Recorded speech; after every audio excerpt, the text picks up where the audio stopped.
Welcome back, guys, to another vlog with Mark and Jamie Sturry out here in Zambia. We have a lot to catch up on. I know it has been a minute, and that's thanks to her. She planned a trip to the States to see her folks, but we'll get into that here in a minute. Starting off, our soccer team is doing super well, Blue Stars Academy. We have arranged several games for them to play, including ones against semi-professional teams to get some good experience. And we just had an organization that we're working with called International Prayer Ministries that donated enough money to buy 10 Bemba Bibles for these guys that are about to get baptized today. Later today, I find out how many of them want to get baptized, and then we plan for that to happen at my dad's house, and we'll have a big party and all their family members will come, and the ones that do get baptized, we'll give them a Bible. So super excited about that. We just got a bunch of free soccer balls that this last group left us, Global Health Outreach, and we'll talk more about that in a second. But yeah, 3 of our guys have gotten scouted for other teams. They're moving on to bigger and better things, from the village all the way up to getting scouted, which is super exciting. We took a trip to Northwestern Province. You may have seen the video of me working with Dr. Paul Osteen, who's a surgeon, retired surgeon, who works at Mukingi Missions Hospital over in Northwestern, about 9-hour drive away on some rough roads. Yeah. But it was so incredible just to be able to meet him. This is Joel Osteen's older brother, and super great guy. He's poured a lot of heart and time and money into that hospital and was super welcoming, and even let me and my mom scrub in and watch surgeries, and it was just incredible to see how he could save somebody's life with such little equipment. But yeah, the patient that we were praying for that underwent some severe surgery while we were there, she's doing a lot better, so thank you all for your prayers. You want to tell them about your Dignity graduation? Yeah, so last month, I guess at the end of June, this Dignity program that I've been doing with the 8th and 9th graders, they just graduated. We went through the 12-week program and we presented certificates. We had a big party and a lunch for them, and they all got photos and just saying that they completed this 12-week. And it was a really good program. I absolutely loved it, and the girl that I did it with, her and I are going to continue pouring into these young girls and continue meeting with them and just building relationships and teaching them more about Jesus and their identity in Christ. So that was a really good program that I'm excited to continue.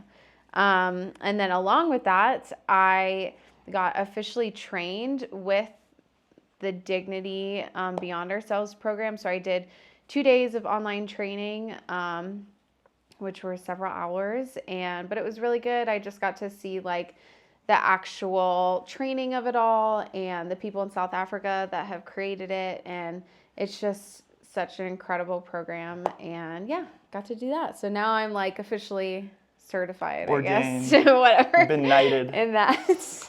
We have been busting our butt to get this clinic to Class B. Class B is super important because we needed to get ready for our surgeon to come all the way from Kenya, which is a crazy God connection.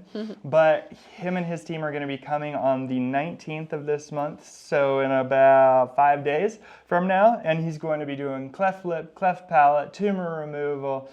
He's an orthopedic general surgeon as well as a plastic surgeon. So he's triple board certified, and we are just praying to get all that paperwork through so that he can come and volunteer at our clinic. So please pray that everything runs smoothly. We've had a couple hiccups, bumps in the road, people wanting to get paid. So please just pray that that goes through, because we are super excited to use our emergency room for the first time, as well as our operating room and maternity, and be able to keep patients overnight. We'll go from being open from 8 to 4 p.m. To 24 hours, because we'll have post-op patients and stuff. So we're hiring additional staff for that, which is super exciting, super duper exciting. Yeah. So on my side of things at the school, while I was gone, the school is finished. So Kafakumba has been building a high school so that our 9th graders can move into, that are moving into 10th grade. And we need more space. We need more classrooms. So The past few years, a new school has been in construction, and it is finally done. School just went on break this week, so we have a month off, and next week we will start the process of moving everything into the new school building, which is really, really exciting. So we'll have to give a tour of the school once it's all set up so you can actually see what's inside and what this new school will hold for all of our kids at Kafakumba. Yeah, and David, my brother, has been working super hard along with the principal, Harriet and Robin. And Robin, yeah, to get the doors open. So we just had a missions trip come out here from some folks that were involved with GHO last year, and they pitched the idea to their church. Their church hadn't been on a missions trip in 10 years, and they decided to come to Kafakumba. And they did that because we are pretty fluid as far as we have accommodations, Wi-Fi, running water, power, meals planned out, and activities for everybody to find their niche. And it went really, really well. That was Community Bible Church, and they were just such kind folks, and really connected with the kids, and I think had an unforgettable trip. And it was really special to have them here. Yeah, they worked with the school, so I was only here for one of the weeks that they were here, but they worked with the school. So if you are a church interested in working with kids, working with the school, come on out. Yeah, come on out. Come work with Kafakumba Christian School and get to teach PE or just help out in any way and just get to play with kids and connect. And that's what they got to do. And they were such an incredible group. It was an awesome. So they are definitely welcome back. And yes, it was really fun to have them. And then actually once they got home, one of the teenage boys really just felt in his heart that he wanted to help out by donating $100 worth of oranges, which got every student at the school an orange, which is a special treat out here. And it was really sweet. Shout out to Cash. He's a cool dude. You want to tell them about your America trip?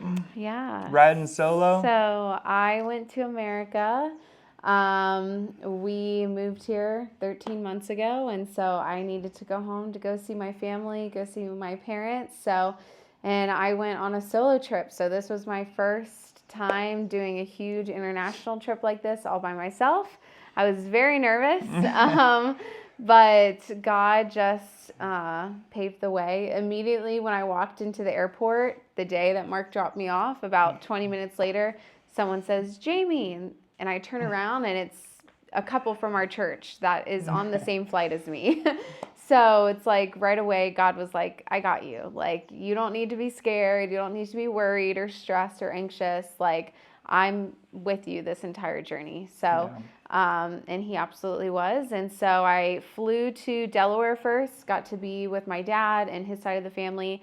Delaware is where I grew up. So it was really fun to go there. Got to see high school friends and catch up with them. And it's so great to see like all the different stages of life we're in, see friends that have newborn babies now. And it's just really fun. So I had a great time with my dad and his family, and then I flew to Florida and got to see my mom and her side of the family and be at the beach and go to Florida Springs. So it was just an awesome, awesome time of indulging in American food and ice cream and all the fun things that America brings. So very, very extremely thankful for that opportunity. And I just got back a couple days ago. So that's why this video is delayed, because I was gone for a little over 2 weeks. Yes. So this is a month and a half of updates. But yeah, it was lonely without her, but we managed to survive. I ended up getting malaria during that time. But yeah, survived malaria solo, and I actually got to meet some really cool people while Jamie was gone. There was this group that, another God connection, totally random, but this group came. They're called Purpose Medical Mission, and usually they go to Congo, but they rerouted their trip to Zambia because it's safer here. And it was a surgeon that came who has been practicing for 30 years in Texas, as well as a PA who had a focus on neurology. And that was really exciting because I got to do a follow-up assessment for my Guillain-Barré syndrome, and found out that I am very spastic, like even a blood pressure cuff on my left arm will cause like muscle spasms in like my whole body. And after showing him the MRI that I had gotten in South Africa, I know a lot of you were praying for me for the neck surgery, which luckily didn't need to happen because we saw improvements. But he said, based on your MRI, you should be in a wheelchair. He said the fact that you're not is surely by the grace of God and the prayers. So thank you guys so much for the prayers. Still figuring out chronic pain on the mission field and pacing myself. But yeah, we're still walking and still biking as much as I can on the stationary bike. And moving forward with God's help. So while I was in Florida, I got to meet with a church, my mom's church, and a church that I grew up going to every time we would visit Florida is Countryside. So shout out to Countryside. Yes, shout out to you guys. They have, been a great church. I got to meet with the missions director there. So we communicated a little bit through email over the past year, and they decided to start sponsoring us monthly, which is just a huge blessing, and Yes. we're so thankful for. But I got to officially meet the missions pastor, and it was just so life-giving, our conversation, our time together, and I'm so appreciative for it. And they blessed us with helping pay for a suitcase come out. Because when you're there in America, there's a lot of stuff that you need to bring back here to Zambia, stuff you miss, stuff for the clinics, stuff some new clothes that you need. So they were so generous to pay for an extra checked luggage to come out, and we're so thankful. So yes, thank you so much. And just, that connection, and excited for what happens down the road with them. Hopefully they can come out to Zambia on a mission trip. Yeah, would love for them to taste and see what God's doing out here. Yeah. So GHO, Global Health Outreach, I mentioned them earlier. We just had them here today was the 4th day and they're headed home. But we just had 3 incredible days of village outreach. We did 3 villages, 1 per day, Monday, Tuesday, Wednesday. First day, we were out in Monsansa, a very remote village, where we've actually dug a borehole and fixed a couple out there as well.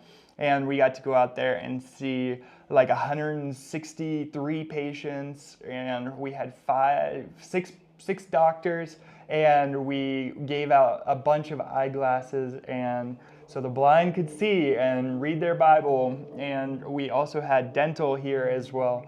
And I was out in the village, so I didn't get the footage of the dental. Sorry about that dentist that came, but they were back here doing extractions and stuff at the clinic from patients that we referred. So day 2, we went to Baluba, and that is the village right down the road. We love those guys. Also done boreholes there, and just got to serve the community and help so many people. I think that day we served like 243 patients across 2 different locations. Kafakumba Clinic teaming up with Global Health Outreach. It was a sick team. God was all over it and working through us. And then day 3 we went to Fisenge, which was probably just under Monsanto as far as remoteness, and we were able to serve there yesterday and just have a great time playing with the kids, helping out patients that had severe problems, finding ones that had medical cases that we could refer to our surgeon who's coming in a week. And so that was really exciting just to provide hope for them. Yeah. But yeah, it was super awesome to have them. Great bunch of people. Loved working with them. And Chris and Dale were a joy to have as leaders here. Yeah. So thank you guys if you're watching for all of your work that you did here. And yeah, guys, we just wanted to say a huge thank you to all of our supporters financially, all of our prayer warriors. Just thank you so much for giving us the opportunity to serve out here on the mission field. We literally would not be able to do this without you. And that sounds super cliche, but it's so real. A lot of people want to give to, the school or the clinic, but the ones that are giving to us directly allow us to work in those areas and put those donations that are specific to that to use, which I know isn't super glamorous to give to our salaries, but is so needed, and we're just so grateful from the bottom of our hearts. We are very grateful, very, very thankful, and it's been a year, 13 months now, and it's incredible what God's doing, and we just pray that we get to continue to be out here as long as the Lord allows. So thank you guys for your help and your sponsorships. And if you're interested in donating monthly or a one-time donation, you can do that at kafakumba.org.